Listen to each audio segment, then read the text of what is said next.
Universidad Central del Ecuador. Asignatura Macroeconomía. Nombre Ronnie Quispe. A continuación, vamos a hablar sobre la historia de la deuda externa. La deuda externa es la suma de las deudas que tiene un país con entidades extranjeras. Se compone de deuda pública, la contraída por el Estado, y deuda privada, la contraída por empresas y particulares.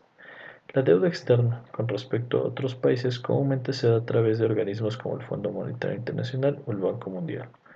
El principal argumento para que un país contraiga una deuda es que teóricamente permite conservar los recursos propios y recibir recursos ajenos para explotar, procesar o producir nuevos bienes y servicios. Sin embargo, se vuelve el problema cuando dicho dinero no se utiliza en aquello para lo que fue solicitado, cuando se usa de manera ineficiente o cuando las condiciones de devolución se endurecen, ya sea por incumplimientos anteriores del deudor o por presiones económicas externas para modificar la política económica. El origen. En 1973, el precio del petróleo se multiplicó por 4. Los países productores ganaban enormes cantidades de dinero y bancos privados acudieron a estos países con tipos de intereses extremadamente bajos. El 60% de los créditos fueron a países empobrecidos, en el caso de América Latina. Varios países de la región se encontraban bajo el régimen dictatorial, que contrajeron deuda de manera imprudente o deliberada. A finales de los años 2000 sucedieron 4 hechos perjudiciales para estos países. 1. Subieron los tipos de interés. Se multiplicaron por 4 desde finales de 1970 hasta principios de 1980, lo que precipitó la crisis de la deuda del año 1980 que se manifestó con fuerza en países latinoamericanos. En ese momento se fomentó la adquisición de nuevos préstamos para hacer frente al pago de deudas impagables, provocando a raíz de esto catástrofes económicas de esa década y la multiplicación de la deuda. 2. Se apreciaba fuertemente el dólar. 3.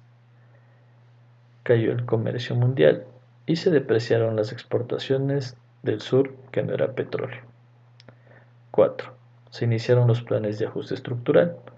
Los planes de ajuste estructural son planes económicos llevados a cabo por el gobierno de países endeudados para reducir el gasto público y mejorar la recaudación fiscal, con el objetivo de incrementar la libertad de mercado y minimizar el rol del Estado en la economía.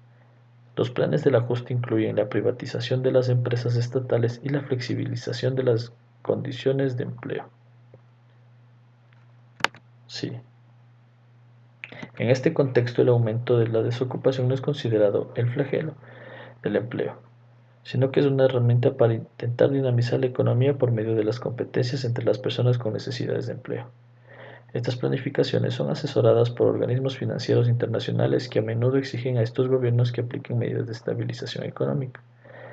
Se llegó a una situación que metafóricamente explicaba: en los países del tercer mundo invertían más dinero en devolver los intereses de esa deuda que en su propio desarrollo. Causas para endeudamiento con entidades extranjeras. Algunas causas típicas para el grave endeudamiento en una entidad extranjera son catástrofes naturales, epidemias y similares que obligan a pedir préstamos para paliar sus efectos. Las inversiones en nuevos cultivos, industrias, que pueden fracasar por no haber tomado en cuenta el riesgo de cambios de los mercados u otras razones importantes. La mala administración de fondos, que produce un déficit sostenido, que supone cada vez más recursos externos para poder compensarlo. La negligencia, intencional o no, respecto a los efectos que las deudas excesivas pueden tener, o bien la ausencia de prerequisitos antes de concederlas. Así, autores como Mark Ruffin apuntan que un fenómeno parecido ya sucedió en la década de 1930, y pese a contar con esa experiencia, se permitió que los países y las naciones vuelvan a endeudarse. Conclusiones. La deuda externa ha sido un mecanismo para mantener una economía estable a corto plazo para que los gobiernos no se vean comprometidas sus políticas. El Estado toma una forma inapropiada del uso de sus recursos y a la hora de cumplir sus condiciones de préstamo vemos que el gobierno debe alargar el pago o reducir la inversión social. Eso ha sido todo. Muchas gracias.